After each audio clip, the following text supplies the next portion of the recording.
കവിതയിലെ പെരുന്തച്ഛന് പുതിയൊരു ആഖ്യാനം കണ്ടെത്തുകയാണ് ഈ വേദി. എന്തൊരിപ്പായത്! എന്തെങ്കിലും ഒന്ന് പറഞ്ഞൂടെ? ഒന്ന് പൊട്ടി കരഞ്ഞൂടെ? അച്ഛനെ കരയില്ല, കരയാൻ കഴിയില്ല. ദുഷ്ടനാകരും ദുഷ്ടൻ ഇരിക്കുന്നത് കണ്ടില്ലേ? തച്ചനാണത്രേ തച്ചൻ. പറഞ്ഞോനെ, എന്റെ തച്ചനത് ചെയ്യില്ല, നിന്റെ തച്ചനത് ചെയ്യില്ല. അയാൾ അതും ചെയ്യും, അതിനപ്പുറവും ചെയ്യും.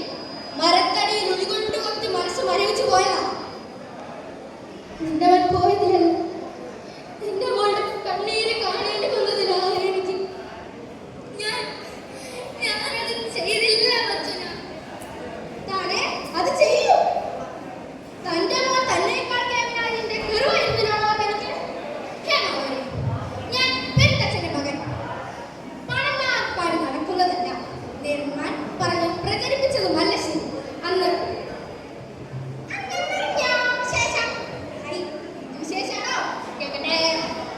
നമ്മുടെ പെരുന്തച്ഛന്റെ മകൻ അച്ഛനിട്ട് പൊട്ടിച്ചു. എന്താണ് ഈ പറയണേ? നാട് മുഴുവൻ ബഹുമാനിക്കുന്നത് അച്ഛനെ. അവൻ തല്ലിനോ?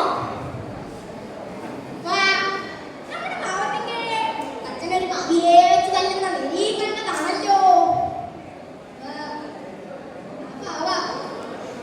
ദേശത്തിന് അതുണ്ടാക്കിയത് അച്ഛനും. എന്നാ അച്ഛന്റെ മോനെ പറ്റു വർണ്ണത്തിനെ അച്ഛന്റെ ഭാവി ആളുകളുടെ മോനെ തുപ്പിയപ്പോ കിട്ടിയെന്ന് അച്ഛന്റെ മോനെ പക തപ്പേന്ന്. ചെക്കനാണ് കൊള്ളാലോ. നമ്മുടെ പുതിയ കോലോത്തിന്റെ പണി അവനെ കേൾപ്പിച്ചാലോ? ചെറിയ മോനോട് അച്ഛനെ കൂടി തുടങ്ങിയതാ. ഒരക്ഷരം ഉണ്ടായിരുന്നില്ല അന്ന്. അമ്മേ വേണ്ട, കാണില്ല എനിക്ക് നിന്നെ. പൊയ്ക്കോ. നാട് മുഴുവൻ ബഹുമാനിക്കുന്ന അച്ഛന്റെ മോത്ത നീ അച്ഛൻ. പൊയ്ക്കോ. എങ്ങനെ അച്ഛൻ പൊയ്ക്കോ? എങ്ങനെ പോണ്ട? തൃപ്തിയായി. പേരിടാൻ നിന്നപ്പോൾ ഞാൻ പ്രാർത്ഥിച്ചില്ലേ, അത് തൃപ്തിയായി. ഒരു ചെറുവനായ അച്ഛനായില്ലേ ഞാൻ? ധ്യാനത്തിന് സമയം.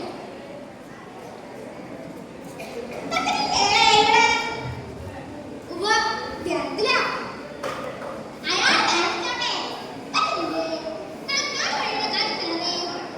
നമ്മളെ സുഭാഷ് നമ്മുടെ പുതിയ കോലത്തിനാണ് അങ്ങനെയായി ഏൽപ്പിക്കുന്നേ. തച്ചനും പോകട്ടെ. ചിത്തേടാൻ വേണല്ലോ ഒരു കേമൻ. ഞാൻ എന്താ അച്ഛന് കോലോപ്പുണ്ട്. ഇല്ല, ഒരാളെ ഇറങ്ങില്ല ഇവിടുന്ന്. ഇറങ്ങോ, നമ്മുടെ മോൻ പണിയും.